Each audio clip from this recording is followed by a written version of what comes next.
বিয়ে আটকানোর জন্য জাদুটোনা করা হয়, এর প্রতিকার কি? বিয়ে আটকানোর জন্য জাদুটোনা করা হয়, এটা যেমন সত্য, আবার সময় মতো মেয়েকে ছেলেকে বিয়ে না দিয়ে সময় পার হওয়ার পর এরপর বিয়ে না হইলে এবার জাদুটোনার দোষ দেই আমরা অনেকে, এটাও সত্য। কথা বুঝেন নাই? অনেক হিংসুক হিংসা করে কারোর সাথে শত্রুতা আছে, কারোর সাথে বিদ্বেষ আছে, কারোর খারাপ চায়, তো তার বিয়ে যাতে না হয় সেজন্য জাদুর আশ্রয় নেয়। জাদু এটা মিন আকবারিল কাবায়ের, সবচেয়ে বড় মহাপাপগুলোর মধ্যে থেকে একটা হলো কি? জাদু করা। ইসলামী শরীয়ত কিছু কিছু অপরাধের জন্য দুনিয়াতে নগদ শাস্তির ব্যবস্থা রেখেছে, সেটা অত্যন্ত কঠিন শাস্তি, মহাশাস্তি। তার মধ্যে থেকে একটা হলো এই জাদু যে করে সে, এই ব্যক্তির শাস্তি হলো সরাসরি মৃত্যুদণ্ড। এত ডেঞ্জারাস অপরাধ এটা আল্লাহর কাছে। কিন্তু এটা আমাদের সমাজে ইদানিং অনেক বেড়েছে।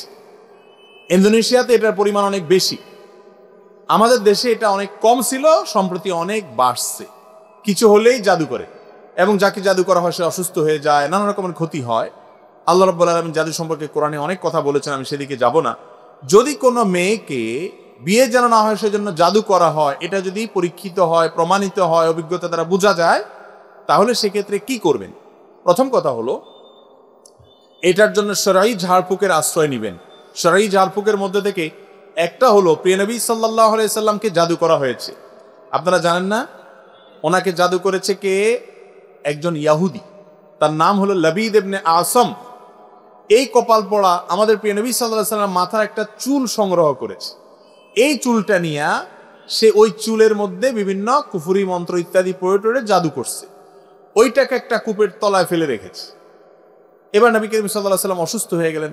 যে অসুস্থতার কোনো আরোগ্যের পথ পাওয়া যায় না, সকল ডাক্তার ফেল, সকল মেডিকেল টেস্ট সবকিছু করার পরও, ওষুধ মেডিসিন সবকিছু করার পরেও কোনো কাজ হয় না, দিন দিন শুকিয়ে যাচ্ছে, কিছু সিমটম আছে বোঝা যায় যেটা ব্ল্যাক ম্যাজিক করা হয়েছে, জাদু করা হয়েছে। তো নবী করিম সাল্লাল্লাহু আলাইহি সাল্লাম অবস্থা এরকম হলো যে বিভিন্ন ট্রিটমেন্ট করা হলো, উনি সুস্থ হচ্ছেন না, জাদুতে দিন দিন তিনি অসুস্থ হয়ে শয্যাশায়ী হয়ে যাচ্ছেন। তখন দুজন ফেরেশতা আসছেন। একজন ফেরেশতা মাথার কাছে, উনি স্বপ্নে দেখতে পাচ্ছেন, অথচ ওনার স্বপ্নটাও হলো জাগ্রত অবস্থার মতো, ওহী। তো তিনি দেখতে পাচ্ছেন একজন ফেরেশতা পায়ের কাছে, একজন মাথার কাছে আসছে। আসার পর এক ফেরেশতা আরেক ফেরেশতাকে জিজ্ঞাসা করতেছেন এই লোকটার কি হয়েছে, অর্থাৎ মুহাম্মদ সাল্লাল্লাহু আলাইহি সাল্লামের কি হয়েছে, ওনার অসুখটা কি, ডায়াগনোসিসটা কি। দেখেন, আমাদের জন্য ডায়াগনোসিস সেন্টারে যে রোগ নির্ণয় করতে হয়, আল্লাহ তাআলা নবী তো আল্লাহ তাআলা কারে পাঠাইছেন? ফেরেশতা পাঠাইছেন ডায়াগনোসিস করার জন্য, রোগ নির্ণয় করার জন্য। একজন জিজ্ঞেস করতেছে আরেকজনের কি হয়েছে, তো বলতেছে জাদু করা হয়েছে, ডায়াগনোসিস হয়ে গেল। এবার আসামি ধরতে হবে, কে করছে, কোথায় করছে, ওটা উঠাইতে হবে জাদুটা। তো এবার আবার প্রশ্ন করছে প্রথম ফেরেশতা, কে জাদু করেছে, নামও বলে দিছে, লাবিদ ইবনে আসম, এটা জাদু করছে ইহুদি শত্রুতা করে। তো কোথায় জাদু করছে, কি দিয়া জাদু করছে, না চুল দিয়া করছে, অমুক কূপের তলে রাখা আছে, এটা উঠাইতে হবে। আর কি করতে হবে? কুল হুয়াল্লাহু আহাদ, কুল আউযু বিরাব্বিল ফালাক, কুল আউযু বিরাব্বিন নাস, ব্যাস জাদু শেষ। তাহলে জাদু থেকে মুক্তির জন্য এই তিনটা সূরা, বিশেষ করে শেষের দুইটা মুআওয়াযাতাইন, কুল আউযু বিরাব্বিল ফালাক এবং কুল আউযু বিরাব্বিন নাস, এই দুইটা সূরা জাদু থেকে মুক্তির জন্য অব্যর্থ ঔষধ। যদি কেউ জাদুগ্রস্ত রোগী মনে হয়, তার খাবারে সবকিছুতে ফু দিয়ে দিয়ে তাকে খাওয়ান, এটাতে পানি পড়ে তার শরীর ধোন এবং এই জাতীয় কাজগুলো করেন। যদি আরো বেশি জটিল পর্যায়ের হয়, তাহলে সেক্ষেত্রে যারা শরঈ ঝাড়ফুঁক করেন কোরআন এবং হাদিসের আলোকে, সেই মানুষগুলোর শরণাপন্ন হন, তাদের মাধ্যমে ঝাড়ফুঁক করান, ইনশাআল্লাহ বিদিনাল্লাহ তাআলা আমাদেরকে আরোগ্য দিবেন।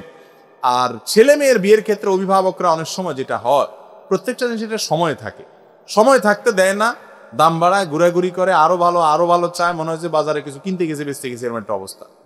এসব করতে করতে সময় পার করে ফেলা, এরপর আর আসে না, তখন বলে যে কি হয়েছে, আপনার জাদু করছে। আবার এটাও ঠিক যে অনেককে জাদু করা হয়। এই জন্য দুই দিকটা আমাদের মাথায় রাখতে হবে। নবী করিম সাল্লাল্লাহু আলাইহি সাল্লাম বলেছেন, তোমাদের সন্তানদের জন্য যখন এমন কাউকে পাবে যার দিনদারির ব্যাপারে, তার চরিত্রের ব্যাপারে, আখলাক আচরণের ব্যাপারে তোমরা মোটামুটি সন্তোষজনক মনে করবা, দেরি করবা না, আর বিয়ে দিয়ে দিবা। কারণ দেরি যদি করো, সমাজ ফিতনায় ভরপুর হবে, তোমার ঘর ফিতনায় ভরপুর হবে, পরে আর আফসোস করে কি হবে না, কাজ হবে না। আল্লাহ তাআলা আমাদেরকে বুঝার তৌফিক দান করুন। এরপরে প্রশ্ন, রাতে ঘুমানোর পূর্বে যে জিকির করি, দিনে ঘুমানোর সময়ও কি সেই জিকির করতে হবে? ঘুমের আগে রাতের যে জিকিরটা আছে, একটা হলো রাতের জিকির, একটা হলো ঘুমের জিকির, দুই জিনিস।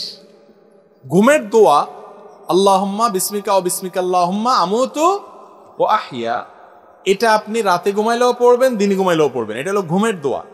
আর একটা হলো রাতের দোয়া, রাতের আমল। রাতের আমল কি? সূরা মুলক তেলাওয়াত করা, হ্যাঁ, আয়াতুল কুরসি বিশেষভাবে তেলাওয়াত করা, সূরা সিজদা তেলাওয়াত করা, 33 বার সুবহানাল্লাহ, 33 বার আলহামদুলিল্লাহ, 34 বার আল্লাহু আকবার পড়া। আরো বিভিন্ন আমল আছে রাতে শোয়ার আগে। বিছানা যাওয়ার পর নবী করিম সাল্লাল্লাহু আলাইহি সাল্লাম একটা দোয়া পড়তেন, সহিহ বুখারীতে আসছে, আল্লাহুম্মা আসলামতু ওয়াজহি ইলাইক ওয়া ফাওয়ালতু আমরি ইলাইক ওয়া আলজাতু যাহরি ইলাইক রাগবাতান ওয়া রাহবাতান ইলাইক লা মালজা ওয়া লা মানজা মিনকা ইল্লা ইলাইক আল্লাহুম্মা আমানতু বিকিতাবিকাল্লাযী আনজালত ওয়া বিনাবিয়িকাল্লাযী আরসালত। এটা তিনি পড়তেন। তো যেই দোয়াগুলোতে লেখা আছে এগুলো রাতের দোয়া, ঘুমানোর আগের দোয়া রাতের, সেইটা রাতের জন্য প্রযোজ্য। আর যেগুলো এমনি ঘুমের সুন্নত সেগুলো দিন রাত সব সময় প্রযোজ্য হবে। আমরা একটা বই করতেছি, ইনশাআল্লাহ কিছুদিনের মধ্যে চলে আসবে, সেটা হলো রাতের নবী করিম সাল্লাল্লাহু আলাইহি সাল্লামের আমলগুলো।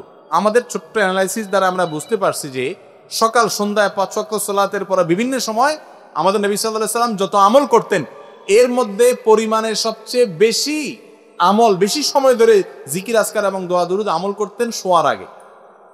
অথচ এই টাইমটাতে আমাদের আমলের সময় নেওয়া হয়েছে মোবাইলের মুনাজাত, মোবাইল দিয়া ফেসবুক আর ইউটিউবের কি মুনাজাত 2 হাতে, এটা করতে করতে আমাদের সময় চলে যায়। এই জন্য ওই আমলগুলো আমরা একত্র করে দিব একটা বইতে, যাতে করে সেগুলো আমল করা সহজ হয়। আল্লাহ তাআলা তৌফিক দান করুন।